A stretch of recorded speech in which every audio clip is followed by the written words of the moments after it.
So when it comes to the major issues and problems, specifically when it comes to racial issues in this time specifically, the biggest thing were the laws that were in place, Jim Crow laws and the Civil Rights Movement acts that wasn't even in place yet that made segregation illegal.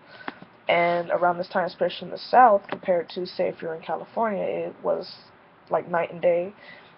It was a big change. In the South, they had white bathrooms compared to black bathrooms. Whites and blacks couldn't even eat in the same restaurant. So this really had an impact and was a problem when it came to trying to have equality in society.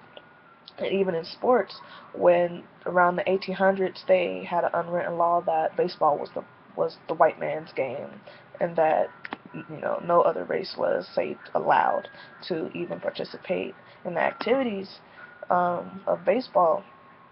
So with times being segregated and civil rights movement being in motion more closer to the 1950s, um, trying to integrate blacks in white man sport was the major issue. We already had negative mindsets towards blacks. We were looked at as ignorant, and our morals and values weren't as proportion to the white man's, to say. It was just total injustice and inequality around that time, and it made it a big problem for Jackie Robinson to come into the major leagues because they already had those negative views on black people and how how we're not allowed in the same room as them. And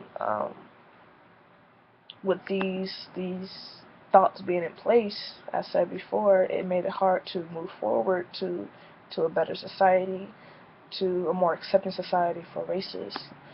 So those issues being confronted would be the major turnaround for society or during that era.